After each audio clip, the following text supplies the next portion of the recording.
कोण युग्म 5 प्रकार के होते हैं।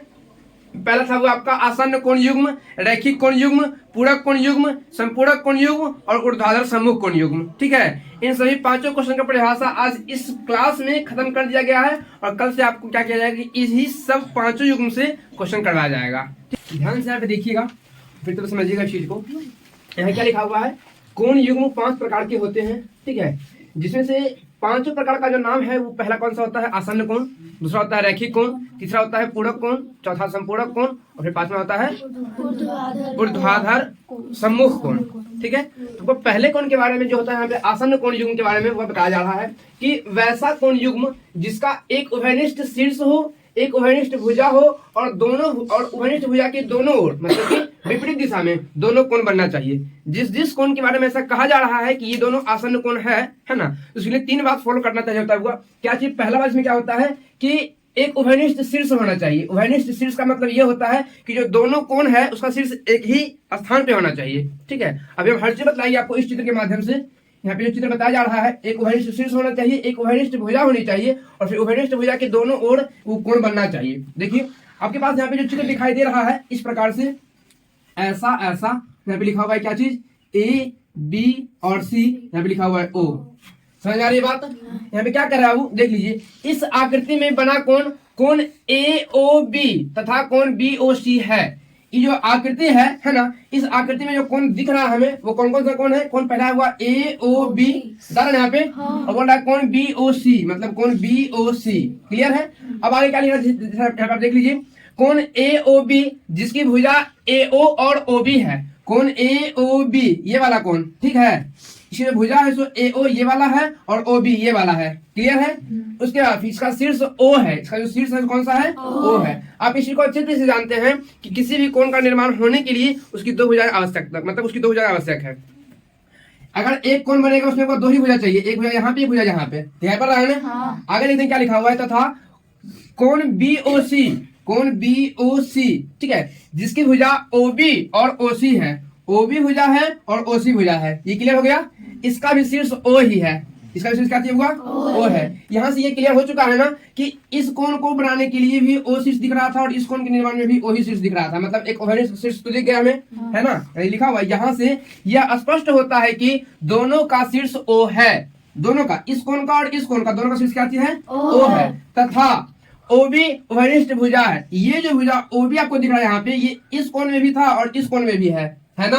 इसका मतलब दोनों में क्या हो गया, उभयनिष्ठ भुजा हो गया। उभयनिष्ठ भुजा मतलब होता है यही चीज कि वही भुजा दोनों में होना चाहिए, उसी भुजा से दोनों कोण का निर्माण होना चाहिए। ठीक है, आपके पास ये भी क्लियर हो चुका है कि ओबी जो है उभयनिष्ठ भुजा है। और तीसरी बात क्या बोलता है कि उभयनिष्ठ भुजा के दोनों ओर, मतलब उभयनिष्ठ भुजा के दोनों ओर ऐसे उभयनिष्ठ भुजा इसके इस साइड और इसके इस साइड, दोनों साइड बनना चाहिए कोण, जिस कोण की बात की जा रही है। तो देख लीजिए, और ओबी की विपरीत दिशा में दोनों कोण है। ओबी, ये जो आपको ओबी दिखाई दे रहा है, तो ओबी के विपरीत दिशा में एक ये साइड और एक ये साइड दोनों कोण है, इसलिए ए ओ बी और बी ओ सी आसन्न कोण होगा। यहाँ पे आप देख सकते हैं ये ए ओ बी ये वाला कोण, इसको दिखाते हैं कोण 1 के नाम से।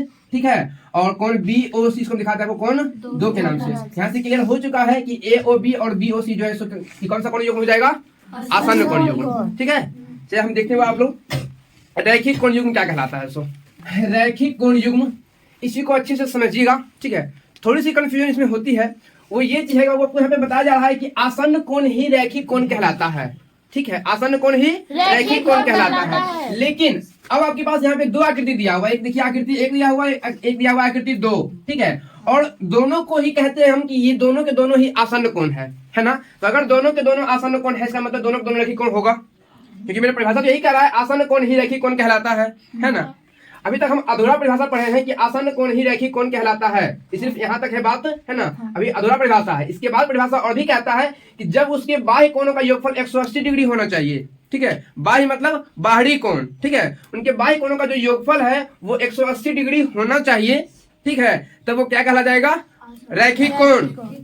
ठीक है, तो यहाँ पे जो कह रहा आसन्न कोण ही रैखिक कोण कहलाता है, ई कहां तक बात सही है देखते हैं। ठीक है, यहाँ देखिए दोनों जो आकृति बनाया गया है, आकृति नंबर 1 और आकृति नंबर 2। ठीक है, इस आकृति में ये जो भी कोण आपको यहाँ पे दिख रहा है, यहाँ पे कोण कौन कौन सा बन रहा है, एक बन रहा है कोण एपीवी बन रहा है ना, एपीवी, और एक बन रहा है कोण बीपीसी, कोण बीपीसी। इसमें से हर एक बात पॉइंट मतलब मिल रहा है कि आसन कोण होगा।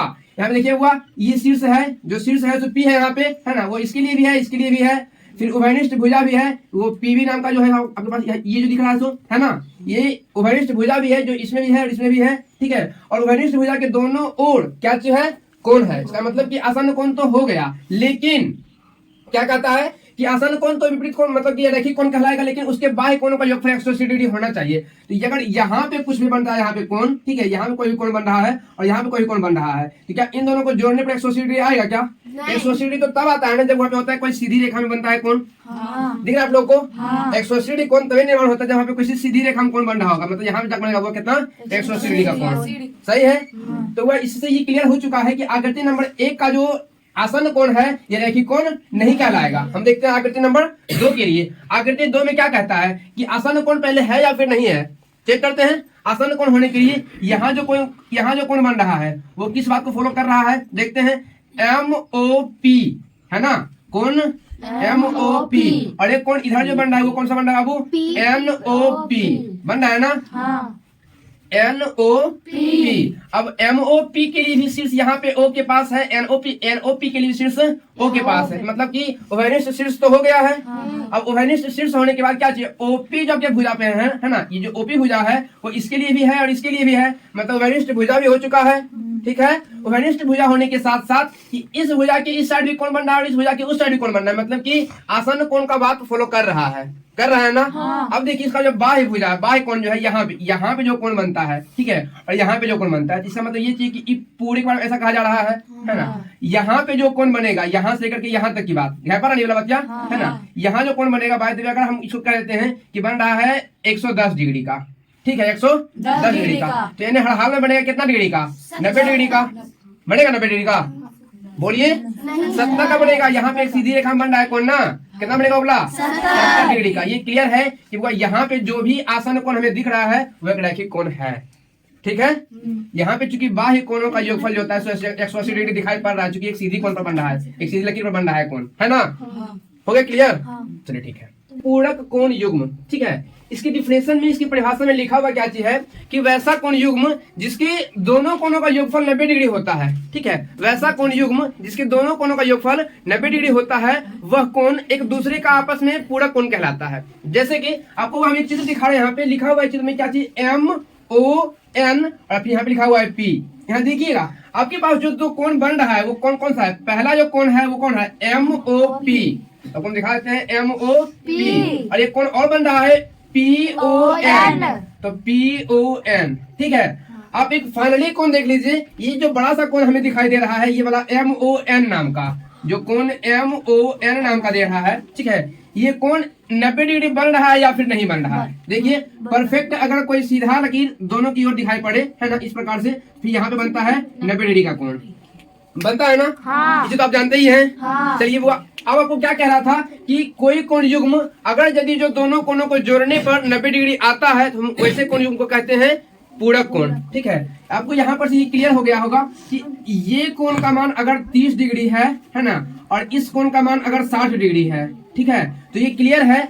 इसको दिखाए MOP को दिखाए हैं 30 डिग्री, ठीक है, और फिर PON को दिखाए हैं 60 डिग्री। इसका मतलब ये स्पष्ट है कि MOP जो है इसके लिए पूरक है और PON जो है तो इसके लिए पूरक है, ठीक है। अगर आपसे स्पष्ट ऐसा कहता है किसी भी कोण का माप दे दिया जाए, जैसे कि आपसे यहाँ पे कह देगा कि यदि MON है ना, इस आकृति में बना हुआ कोण जो है MOP और PON पूरक कोण है एक दूसरे के लिए, ठीक है।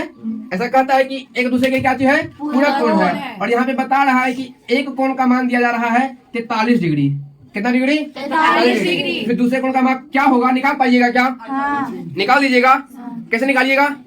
आसान है, क्योंकि हम जानते हैं वह पूरक कोण तभी कहलाता है जब उन दोनों कोणों को जोड़ने पर 90 डिग्री होना चाहिए, है ना, 90 डिग्री होना चाहिए। तो अगर एक कोण का माप यहाँ पे दे दिया गया है कि 43 डिग्री है, तो इस कोण का भी माप वैसा कुछ लिखें ताकि इन दोनों को जोड़ने पर 90 डिग्री हो जाना चाहिए। क्या करेंगे? 90 में से क्या करेंगे? 43 को घटा लेंगे, ठीक है। जैसे हम 90 में घटा लेंगे 43 में कितना आता है? 47 डिग्री। इसका मतलब ये क्लियर है कि यहाँ पे जो कोण बनेगा 47 डिग्री का कोण बनेगा, ठीक है। इस प्रकार से आपका पूरा कोण भी क्लियर हो चुका है। ठीक है, देखते हैं चौथा कौन सा बनेगा, संपूरक कोण युग्म। ठीक है, संपूरक कोण युग्म भी आसानी होता है, वैसा कोण युग्म जिसके दोनों कोणों का योगफल कितना होना चाहिए, 180 डिग्री। ठीक है, तो फटाफट निकाले आप लोग, कॉपी लिखिए जल्दी से। संपूरक कोण युग्म, संपूरक कोण युग्म वैसा कोण युग्म जिसके दोनों कोणों का योगफल 180 डिग्री होता है, वैसा कोण युग्म जिसके दोनों कोणों का योगफल 180 डिग्री होता है, वे दोनों कोण आपस में एक दूसरे का संपूरक कोण कहलाते हैं। ठीक है, यहां से आपका वो ये आकृति भी मिट जाएगा क्योंकि ये संपूरक कोण का आकृति नहीं है।